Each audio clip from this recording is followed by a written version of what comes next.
Matthias Thorne lived in a world of impeccable order, where every detail was a testament to his success and control.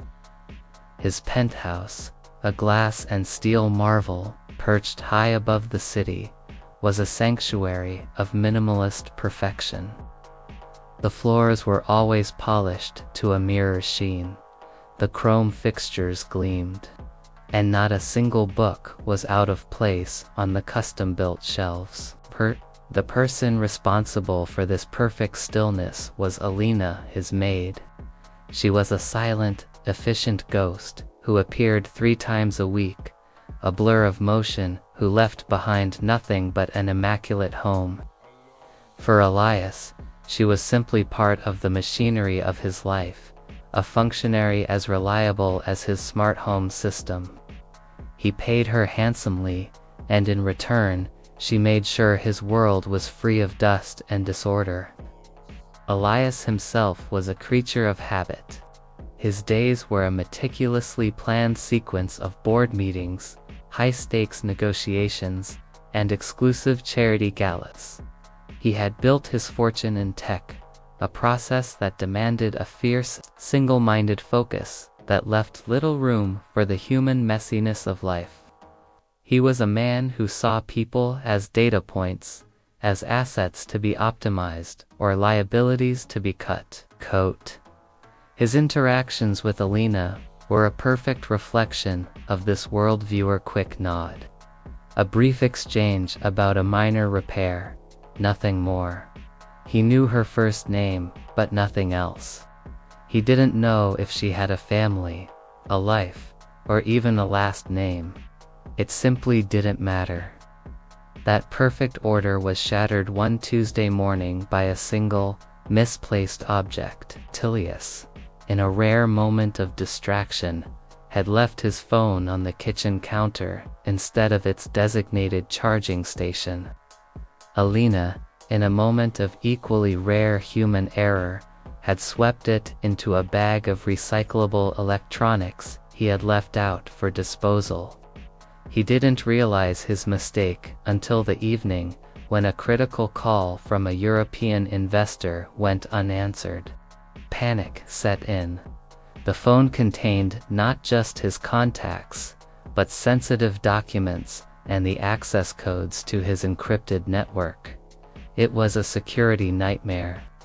When Alina arrived the next day, a flicker of genuine anxiety showed on Elias's face. "Alina, my phone. I think it was in the bag you took yesterday."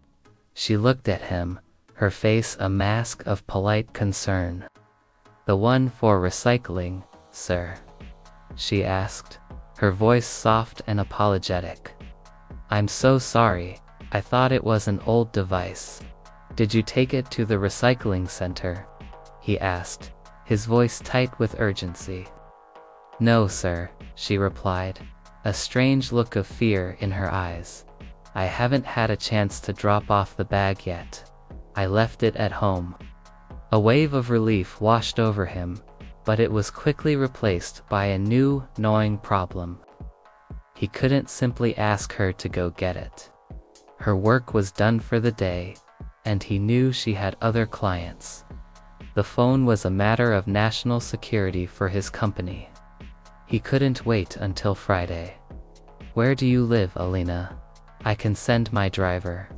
Her expression hardened, a look of quiet defensiveness that surprised him. "I'll get it, sir. On Friday it will be safe." "Alina, I need it now," he insisted, his patience wearing thin. "It's not a suggestion. It's an emergency. Just give me the address." She shook her head, a finality in her refusal that was baffling. "I can't, sir, I'm sorry." The refusal, so uncharacteristic of her, was a breaking point.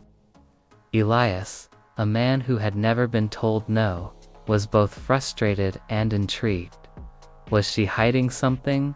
Was this some kind of ploy? The cynical part of his mind, the part that had built his fortune, saw a dozen possible motives. He decided, in a moment of pure, unthinking impulse, that he would follow her. He needed that phone, and if she wouldn't give him the address, he would find it himself. He watched from his window as she left his building, a small, solitary figure on the bustling street below. Grabbed his keys, put on a simple hoodie, and took a private elevator to the garage, where he slipped into his discreet, unbadged sedan. He was a ghost, a shadow in a world of his own creation. He followed her from a safe distance, a curious observer in a world he had never bothered to see. Her journey was a story in itself. She didn't take the direct route home. She took a bus, then another, a long, winding journey through the forgotten parts of the city. He drove through neighborhoods he had only ever seen on a news report, a world of crumbling brick buildings and graffiti-covered walls. She got off at a stop in a crowded, noisy part of the city, and he parked his car a block away, watching her as she walked down a narrow, bustling street. He saw her stop at a small, dilapidated community center. He watched as she walked inside, her worn backpack still clutched tightly in her hands. Elias waited, his patience wearing thin. He was about to give up and confront her, when he saw her appear in the doorway. No longer a solitary figure, but a beacon of light. She was not alone. Behind her, a small crowd of children, their faces a mixture of poverty and innocence, poured out of the community center. They were holding hands, laughing, and chattering in a language he didn't recognize. Alina was not their employer, she was their teacher, she was their guide. She was smiling, a radiant, genuine smile he had never seen before. It was a smile that lit up her entire face, a smile born not of duty, but of pure, unadulterated love. He watched her, a silent witness to a world he had never known existed. He saw her kneel down to tie a little girl's shoe, the gesture so natural and loving that it took his breath away. He saw her hand out small, neatly packed lunches from her worn-out backpack. She was not just a maid. She was a caregiver, a teacher, a nurturer in a world that desperately needed one. His mind, once so filled with the details of his business, was now a blank slate. He saw her not as a functionary, but as a person, a woman with a life, with a purpose, with a love so vast it spilled over into the lives of others. He saw the truth, the real truth, of who she was. He saw her lead the children to a nearby park, where she began to teach them to read from a battered book. He saw her take a single phone from her bag, not his, but an old, cracked one of her own, and a few children crowded around her to play a simple game. That's when he realized why she didn't want him to come to her home. Her home wasn't just a house. It was a community, a sanctuary for children who had no other place to go. The realization hit him with the force of a physical blow. He wasn't just a rich man who had lost his phone. He was a cynical man who had been blind to the world around him. He had been so focused on building his empire, so consumed with his own perfect, ordered life, that he had missed the profound, beautiful chaos of human compassion that was happening right under his nose. He had seen a functionary. She was a hero. The memory of her refusal came back to him. The look of fear in her eyes wasn't because she was hiding something from him, but because she was trying to protect her world from him. She didn't want him, a symbol of the sterile, detached world of wealth, to intrude on the small, fragile community she had built. He watched her for a few more hours, a silent, respectful observer. He saw her shepherd the children home, a patient shepherd guiding a small flock. He watched her as she walked to her own small apartment, the same worn backpack still on her back. Elias drove home, but he wasn't the same man who had left. The pristine perfection of his penthouse no longer felt like a sanctuary, it felt like a prison. The silence was not peaceful, it was deafening. The order he had so meticulously crafted now felt empty, a beautiful shell with no soul. The next day, Alina arrived for work, a quiet dread in her eyes. She expected to be fired, or at the very least, to be met with a furious barrage of questions. Cain. Instead, she found Elias waiting for her in his living room. His posture different, his eyes holding a humility she had never seen before. He had her phone, a small, worn device he had found in a paper bag on his doorstep.